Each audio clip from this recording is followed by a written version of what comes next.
আবার যাবে আমাদের সাংস্কৃতিক অঙ্গনে আমরা সবাই আমরা তার আত্মার মাধ্যমে কামনা করছি।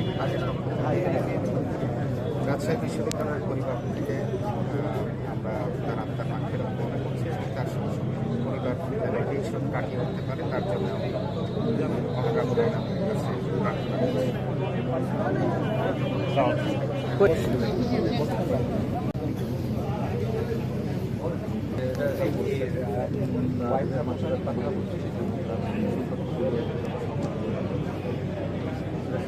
আমাদের 7 বছর জুনিয়র। আমরা যখন মেডিকেল কলেজে পড়ি তখন ওরা স্কুলে 60 বছর বয়স, 60 বছর এরকম ছিল। অত্যন্ত মেধাবী ছিল এবং তার অনেক কোয়ালিটি ছিল। সে সময় শিশুদের সংগঠন ফুলকুড়ি আসনে শুরু করেছিল এবং সেখান থেকে তার অভিনয় এবং আবৃত্তির যে তার মধ্যে প্রতিভা ছিল সেটা বিকাশ করে এবং পরবর্তী পর্যায়ে সে অভিনয় জগতে যায় এবং জাতীয় পুরস্কার, চলচ্চিত্র জাতীয় পুরস্কার প্রাপ্ত ছাত্র ছিল রাজশাহী কলেজের, পরে রাজশাহী বিশ্ববিদ্যালয় থেকে মাস্টার্স করে। আসলে তার মধ্যে আমরা তার পরিবার ইংল্যান্ডে বসবাস করে, তার 3 ছেলে মেয়ে ইংল্যান্ডে লেখাপড়া করে। তার পরিবার থেকে সে কিছুটা হলো এই দূরত্ব ছিল আর কি, দূরত্ব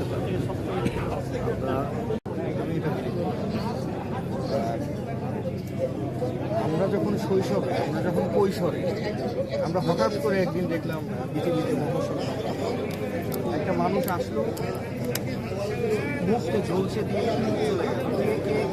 আমাদের আসছে এই যে আমাদের যারা প্রজন্ম, আমাদের স্বপ্ন দেখা শুরু, আমাদের শৈশবে তারপর রাজশাহী ইউনিভার্সিটি।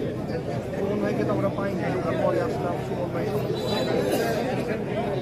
পরবর্তীতে রাজশাহী ইউনিভার্সিটি থেকে বের হয়ে যখন ঢাকাতে গেলাম, সুমন ভাই আমাদের ভাই, আমাদের সুমন ভাই গত 8 বছর ধরে অভিনয় শিল্পী সংঘের সঙ্গে তো আমি জড়িত। এখন আমি সাধারণ সম্পাদক, আমার কমিটি সহসভাপতি হচ্ছে আমাদের শামসুমন ভাই। শামসুমন ভাই আমাদের মতো যারা মানুষ, আমরা যারা মফস্বল থেকে ঢাকা শহরে যুদ্ধ করছি, স্টিল নেও যুদ্ধ করছি বা আমরা একটা জায়গায় যাওয়ার চেষ্টা করছি, আমরা তাদেরকে আইডল মনে করি। আমাদের মাথার উপরে ছাতা তারা। আমি অভিনব সুন্দর হয়ে গেলাম, আমার ভাই সুন্দর হয়ে গেল। আমার আসলে বলার কিছু নেই। আমার অভিনয় শিল্পীর সঙ্গে নিউক্লিয়াস হচ্ছে আমাদের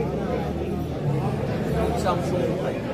যে কোনো সমস্যায়, যে কোনো জায়গায় একটা মানুষ বিশ্বাস করে যতক্ষণ দেখার, একটা মানুষকে দেখে কোনো বলতে পারবে না তার ভেতরে কোনো কষ্ট থাকতে পারে, তার ভেতরে কোনো দুঃখ থাকতে পারে। কন্টিনিউয়াস সবার সাথে সে ফোন করছে। কোনো একটা আমাদের প্রতিটা মিটিং হয় হচ্ছে আনন্দময় মিটিং, বিকজ অফ আমাদের শামসুমন ভাই। আমাদের সবটা সময় আনন্দ, একটা মানুষ ভেতরে, এটাই হচ্ছে আমাদের শামসুমন ভাই। যাই হোক, অভিভাবক সুন্দর হয়ে গেলাম। দেশে একজন সংস্কৃতি করে হারানো অভিনয় শিল্পী সংঘ বাংলাদেশ একজন সুযোগ্য নেতৃত্ব, একজন কর্মীকে হারানো এবং আমি আমার ভাইকে হারানো।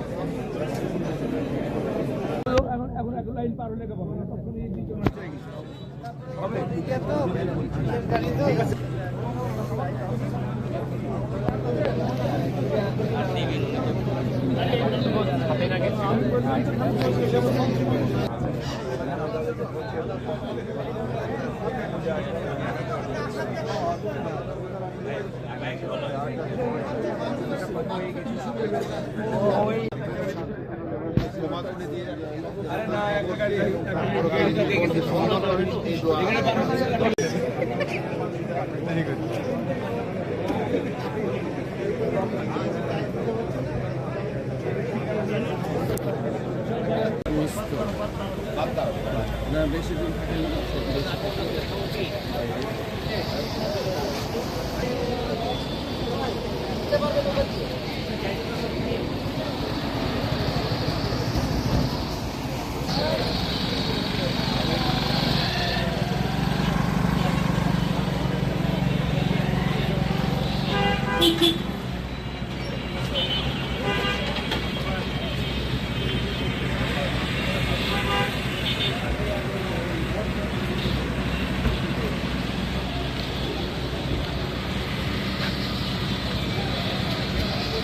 আমাদের ওই মসজিদে এখন আমি বলে দিচ্ছি